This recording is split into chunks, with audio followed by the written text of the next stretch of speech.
Lindy and Michael, but all the signs showed that they were totally cooperating with the investigation and helping in the search of their daughter. However, as time went on, the hope that Cleo would be found alive grew smaller and smaller.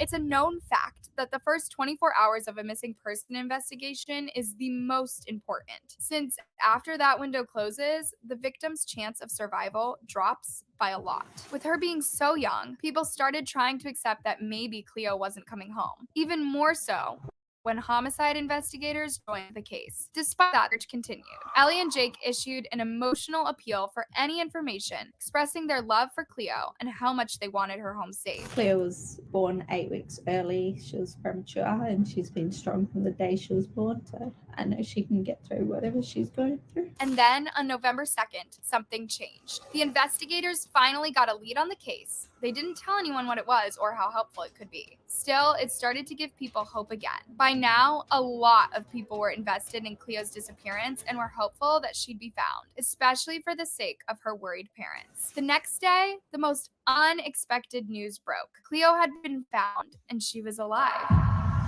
Just before 1 a.m. on November 3rd, the police arrived at a house in Carnarvon, just miles away from where Cleo vanished. They busted into the house, and there in a locked room, they found a young girl all by herself. The police asked her name, and she replied, "My name is Cleo." Cleo, my name's Cameron. How are you? Are you okay?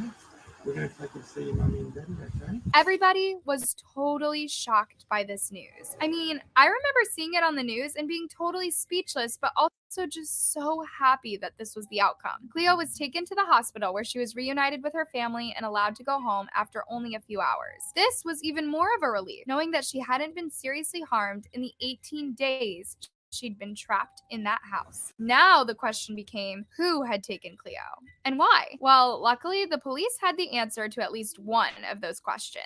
Shortly after Cleo was found, they arrested 36-year-old Terrence Darnell Kelly. Terrence was local to the area, and his house was literally a 7-minute drive from Cleo's home. It's been alleged that he followed Ellie on social media. However, that hasn't been confirmed, and the police determined that his decision to take Cleo was a spur-of-the-moment kind of thing, and he hadn't planned it.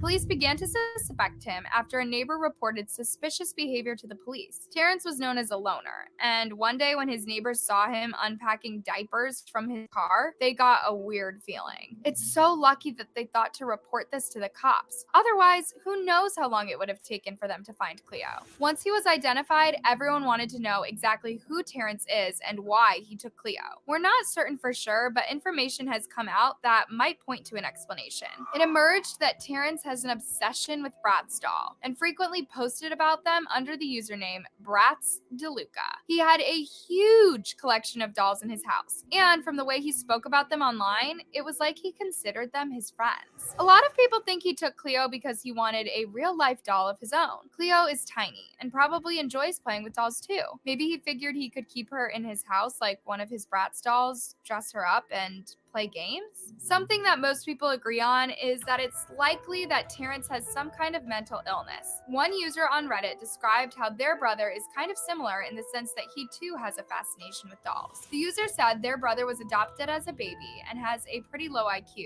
as well as special needs, but thankfully their parents make sure that he has all the help he needs.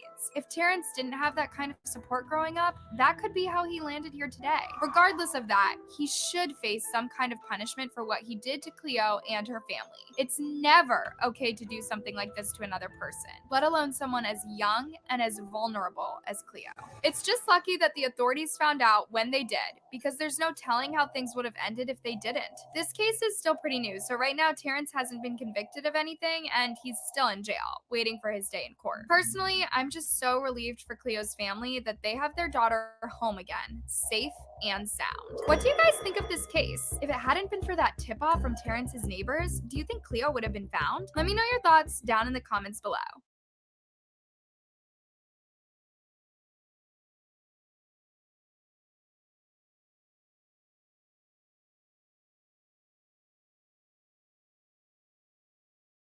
I can't get her back.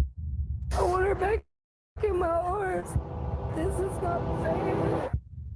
Now, bad things happen in life. Some could be avoided, while others are out of our control. In this case in Tennessee, a neighborhood girl was playing outside her home with her friends when a small misunderstanding led to a horrible tragedy. Do y'all want to edit your own videos but are looking for a popular and easy to use editing software?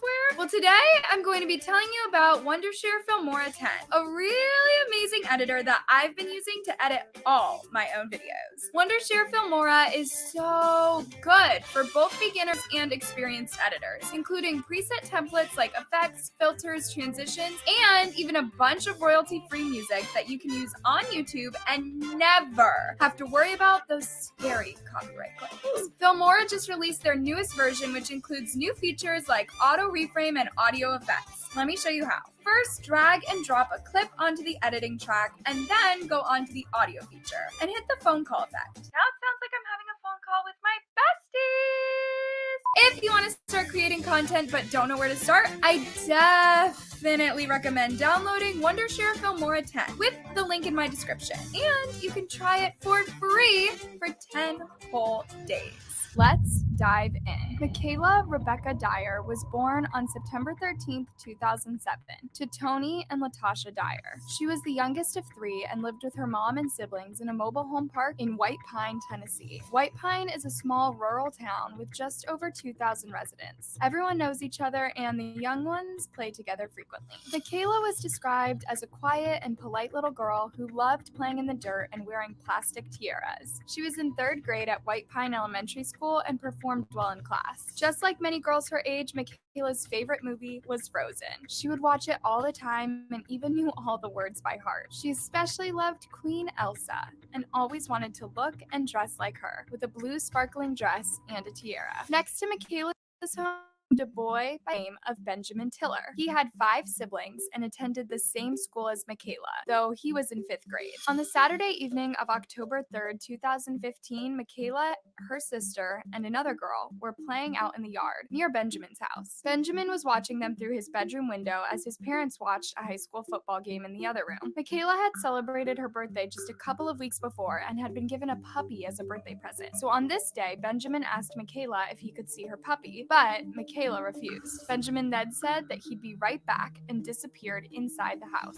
A few moments later, he came back holding a 12-gauge and a BB and told the girls that he had. The girls laughed at him and said that they didn't believe that they were real. But then Benjamin did something completely shocking and that would change everyone's life forever. That's when he pointed a BB at him. He hit misfired or something, and he threw it down in the grass, and he went and got the. He pointed the through the window at Michaela and fired at her. The bullet hit Michaela on her chest and she fell backward as the other girls screamed in horror. And get this, Benjamin was laughing when all this was going on. He then threw the gun outside the window and closed it, probably thinking that he wouldn't be suspected if weapons were not on him. Everyone in the park heard the commotion and came running outside. Michaela's mom, Latasha, could not believe it when she found her precious daughter lying on the ground, dying. She went on her knees, held her in her arms, and watched helplessly as the girl took her last breath. That must have been awful. Can you imagine having to watch your baby pass away in your arms? It must have been the worst experience that anyone could ever go through. And even worse, when Benjamin's parents heard what happened, they locked up their door and didn't even bother to come out and check on Michaela. In her grief and disbelief that the mama of the little boy wouldn't come outside to check on her, he did hit the door and break it. Michaela was rushed to the hospital, but sadly she was already gone. Latasha was totally devastated. I can't get her back. I want her back in my arms. This is not fair. She said that Benjamin had bullied her daughter when they first moved there. When we first moved to White Pine, the little boy was bullying Michaela. He was making fun of her, calling her names, just being mean. I had to go to the principal about him, and he quit for a while. And then all of a sudden yesterday, The tragic incident shook the entire White Pine community. How can something so awful happen in their tight-knit community? It's hard for all of us to look over in the spot the little girl was laying in knowing, you know what I mean? Because They remember Michaela as a sweet little girl who never bothered anyone. she was a sweet little girl, didn't bother nobody, happy, one of them little girls. She was a little angel. A small memorial was set up outside Michaela's home where friends and family brought flowers, balloons, and candles. Benjamin's family was also devastated by the incident and could not believe their 11-year-old son was capable of such cruelty. His great-grandparents tried defending him, saying that they didn't believe he pulled the trigger. They believed that another kid accidentally fired the while they were playing, and that the autopsy report would show that it was close range. However, when the autopsy report did come out, it proved that the bullet came from the position where Benjamin was standing and hit Michaela at a downward angle. Benjamin was later arrested and charged with first-degree homicide. The Jefferson County Sheriff, Bud McCoy, said this was a very tough case for his department to handle and that the entire community was hurting. The 11-year-old boy has been brought in and charged by juvenile petition for first degree. Due to his young age, Benjamin had a private trial at Jefferson County Juvenile Court, during which the judge found out that Benjamin